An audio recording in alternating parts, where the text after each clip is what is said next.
लिया एक और ऐसा स्टेप जिससे कि हम सबका काफी फायदा हो सकता है, क्योंकि आरबीआई ने 3 ऐसे इनिशिएटिव लिए हैं जिससे कि काफी कुछ बदल सकता है। ये 3 इनिशिएटिव क्या हैं और इनके क्या क्या बेनिफिट्स हम आम इंसान को मिल सकते हैं, आइए जानते हैं इस वीडियो में। तो इस वीडियो को एंड तक देखना, बिल्कुल स्किप मत करना। और अगर अभी तक हमारे चैनल को सब्सक्राइब नहीं किया तो सबसे पहले सब्सक्राइब करें, बेल आइकन प्रेस करें। यहाँ आप देख सकते हैं इकोनॉमिक टाइम्स की ये न्यूज है जिसमें कि साफ साफ ये लिखा हुआ है कि आरबीआई के 3 नए इनिशिएटिव जो कि उन्होंने लिए हैं। सबसे पहला है प्रवाह पोर्टल, दूसरा the retail direct mobile app, तीसरा है फिनटेक रिपोजिटरी। मैं आपको बता दूं कि इन सब की बात पहले भी हो चुकी है। आरबीआई ने इनको अनाउंस किया था अप्रैल 2023 में और अब अप्रैल 2024 में ये तीनों ही इनिशिएटिव आरबीआई ने लॉन्च कर दिए हैं। अब इस वीडियो में हम तीनों ही इनिशिएटिव के बारे में जानेंगे कि ये जो तीनों इनिशिएटिव हैं ये कैसे काम करती हैं और ये हैं क्या। तो सबसे पहले जो आरबीआई ने लॉन्च की है प्रवाह, इसके बारे में हम जान लेते हैं। और प्रवाह की फुल फॉर्म क्या है वो मैं आपको बताती हूँ। Platform for regulatory application validation and authorisation. Basically ये जो प्रवाह पोर्टल है ये एक secure and centralised web based portal है किसी भी इंडिविजुअल और एंटिटी के लिए। अब ये जो पोर्टल है ये है क्या, किस चीज के लिए ये पोर्टल बनाया गया है, तो यहाँ मेन जो मोटिव रखा गया है वो ये है कि अगर आपको आरबीआई से किसी भी तरीके का लाइसेंस चाहिए तो आपको किसी और पोर्टल पर जाने की जरूरत नहीं है।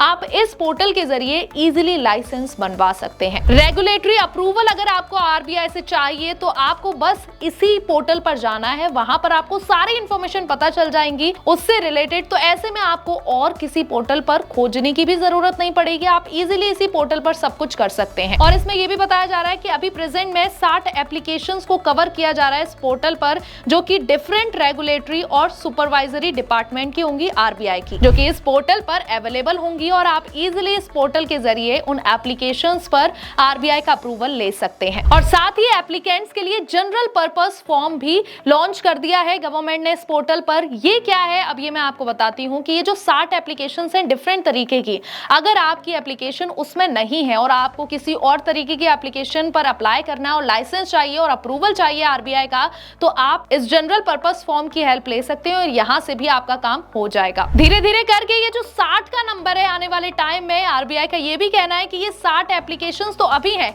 लेकिन आने वाले टाइम में हम इसको डबल कर देंगे और आपका काम काफी ज्यादा इजी हो जाएगा। और इसमें आप किसी भी टाइप का अप्रूवल आरबीआई से ले सकते हैं, चाहे वो एनबीएफसीज हो गई, बैंक से रिलेटेड हो गए, आपको इसी पोर्टल पर जाकर सारी चीजें मिल जाएंगी। नेक्स्ट जो इनिशिएटिव आरबीआई ने लिया है वो है फिनटेक रिपोजिटरी। अब रिपोजिटरी क्या होता है? बेसिकली फिनटेक एंटिटीज में जो भी एक्टिविटीज चल रही हैं, जो भी टेक्नोलॉजी का यूज किया जा रहा है वो सब इसमें कैप्चर किया जाएगा। एसेंशियल इंफॉर्मेशन सारी कैप्चर होगी इस फिनटेक रिपोजिटरी के जरिए। तो रिपोजिटरी का मतलब यहाँ यही है कि उस टेक्नोलॉजी के रिलेटेड सारी इंफॉर्मेशन आपको यहाँ मिल जाएगी। ये जो फिनटेक रिपोजिटरी है ये सेंट्रल बैंक के द्वारा लॉन्च किया गया है और यहाँ बताया जा रहा है फिनटेक जो कि फाइनेंस टेक्नोलॉजी से रिलेटेड है और इसमें जितनी भी आपकी चीजें होंगी, जैसे कि नई टेक्नोलॉजी अगर यूज की जा रही है या फिर उसमें कुछ बदलाव आए हैं, कुछ नया इनोवेटिव किया है, तो वो सारी चीजें आपकी फिनटेक रिपोजिटरी में जो इंफॉर्मेशन है वो कैप्चर कर ली जाएगी और आप यहाँ पर और लोगों में भी वो नॉलेज स्प्रेड कर सकते हो, जिससे कि हमारे पूरे देश में लोगों को पता चले कि क्या टेक्नोलॉजी में कुछ इनोवेटिव हो रहा है। फिनटेक की बात करें तो फाइनेंशियल टेक्नोलॉजी, जैसे कि इसमें गूगल पे हो गया, फोन पे हो गया, पेटीएम हो गया,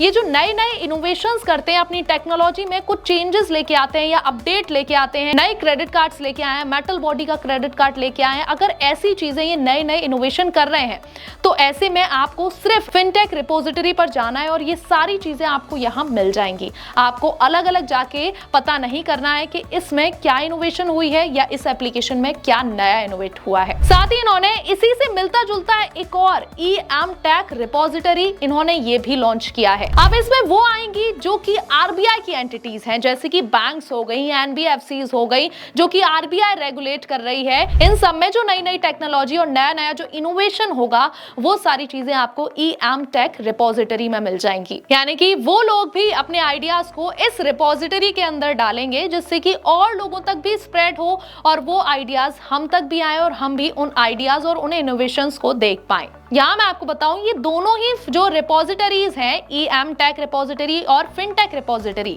ये आरबीआई की एक सब्सिडी है, उसके द्वारा चलाई जाएंगी और वो सब्सिडी है रिजर्व बैंक इनोवेशन हब यानी कि RBIH। अब जो भी इनोवेशन ये टेक्नोलॉजी करेंगी, चाहे वो बैंक्स हो, चाहे वो NBFCs हो या फिर वो फिनटेक से रिलेटेड यानी कि गूगल पे, फोन पे, जो भी नई टेक्नोलॉजी अब हमारे इंडिया में आएगी, अब वो सब आपको फिनटेक रिपोजिटरी और यहाँ जितनी भी ये फिनटेक और NBFCs, बैंक्स हो गई, ये जो भी नई टेक्नोलॉजी नया इनोवेशन करेंगी वो खुद आके इस रिपोजिटरी में अपना नया इनोवेशन देंगी, जिससे कि हम सब लोग भी उस चीज को सीख पाए, उस चीज को देख पाए और नए इनोवेशन से सबसे ज्यादा फायदा हमारे देश का ही होगा, क्योंकि यहाँ डेवलपमेंट काफी ज्यादा इंक्रीज होगा। और जब टेक्नोलॉजी की बात आ रही है तो धीरे धीरे करके गवर्नमेंट टेक्नोलॉजी का काफी ज्यादा इस्तेमाल कर रही है और आने वाले टाइम में टेक्नोलॉजी पर काफी कुछ हो सकता है। ये जो अभी धीरे धीरे करके थोड़ी बहुत एप्लीकेशंस आई हैं, आने वाले टाइम में हर चीज पूरी तरीके से टेक्नोलॉजी बेस्ड हो यानी कि डिजिटल ही बेस्ड हो।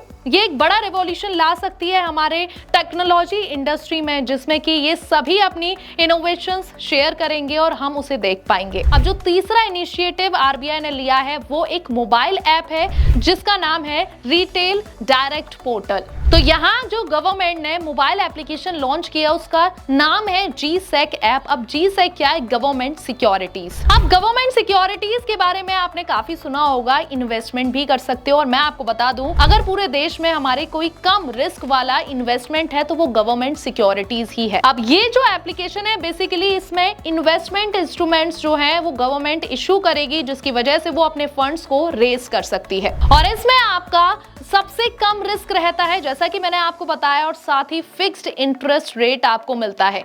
और मैं आपको बता दूं अगर आप कहीं भी इन्वेस्टमेंट कर रहे हो वहां पर रिस्क के चांसेस काफी ज्यादा हाई रहते हैं, लेकिन अगर आप गवर्नमेंट को अपना पैसा दोगे तो उसमें आपको रिस्क बिल्कुल जीरो हो जाएगा, लो हो जाएगा और उसमें टेंशन लेने की भी जरूरत नहीं है और आपको एक अच्छा रिटर्न वापस से मिलेगा। एक और चीज मैं आपको बताना चाहूंगी, कई लोग क्या करते हैं गवर्नमेंट सिक्योरिटीज और ट्रेजरी बिल्स में कंफ्यूज हो जाते हैं। उनको लगता है कि गवर्नमेंट सिक्योरिटीज और ट्रेजरी बिल्स सेम होती है, लेकिन मैं आपको बताती हूँ treasury bills short term investment होती है और यही जो गवर्नमेंट सिक्योरिटीज है वो थोड़ी लॉन्ग टर्म इन्वेस्टमेंट होती है। इसमें आपका मैच्योरिटी पीरियड जो होता है वो 12 महीने से भी कम का होता है और इसमें शॉर्ट टर्म ही इन्वेस्टमेंट हो पाती है। लेकिन अगर हम गवर्नमेंट बॉन्ड्स की बात करें यानी कि गवर्नमेंट सिक्योरिटीज, तो उसमें लॉन्ग ड्यूरेशन के लिए आप पैसा इन्वेस्ट कर सकते हो और उससे आपका पैसा लॉन्ग टर्म में काफी अच्छा हाई रिटर्न भी देगा। अब जैसे आपने सुने होंगे कई एप्लीकेशंस जो कि स्टॉक मार्केट में इन्वेस्ट करने के लिए बनाई गई हैं, जैसे कि ग्रो हो गया, तो ऐसे ही गवर्नमेंट ने भी गवर्नमेंट सिक्योरिटीज में इन्वेस्ट करने के लिए GSEC एप्लीकेशन बनाई है, जिसमें कि हम directly government securities, government bonds में इस एप्लीकेशन के जरिए निवेश कर सकते हैं। और ये चीज भी हमें पता है कि अगर हमें गवर्नमेंट सिक्योरिटीज में इन्वेस्ट करना होता था पहले के टाइम पर, तो हमें किसी मीडिएटर के थ्रू ही हम उस स्कीम में इन्वेस्ट कर पाते थे। और ये जो आरबीआई की रिटेल डायरेक्ट एप्लीकेशन है ना, ये पहले ही आरबीआई गवर्नर शक्तिकांता दास ने 2021 में ही आरबीआई यानी कि रिटेल डायरेक्ट स्कीम लॉन्च कर दी थी। नवंबर 2021 में लॉन्च हुई ये स्कीम, उसके बाद अब वापस से इस स्कीम को एक एप्लीकेशन में चेंज कर दिया गया है, जिससे कि अब लोगों का इन्वेस्टमेंट ऑप्शन गवर्नमेंट बॉन्ड्स में काफी ज्यादा इजी हो जाएगा।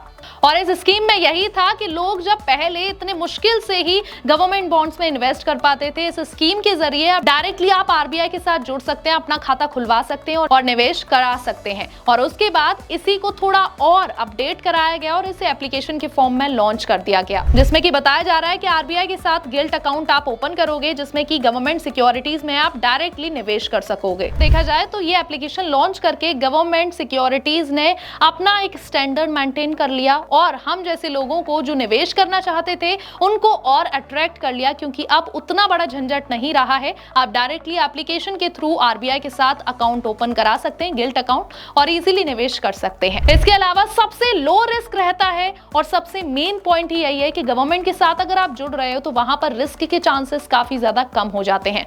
तो ये तीनों ही चीजें आज इस वीडियो में हमने डिस्कस करी कि जो आरबीआई के नए इनिशिएटिव आए हैं काफी ज्यादा बेनिफिशियल हो सकते हैं हम लोगों के लिए और आने वाले टाइम में और तेजी से आरबीआई नई नई चीजें भी ला सकता है। साथ ही गवर्नमेंट भी टेक्नोलॉजी पर और डेवलपमेंट पर काफी ज्यादा फोकस कर रही है। तो आप लोगों का क्या कहना है और इन इनिशिएटिव पर आपकी क्या राय है, हमें कमेंट बॉक्स में जरूर बताइएगा। ऐसी और इंटरेस्टिंग और इन्फॉर्मेटिव वीडियोस के लिए हमारे चैनल को फॉलो करें, सब्सक्राइब करें। Thank you so much.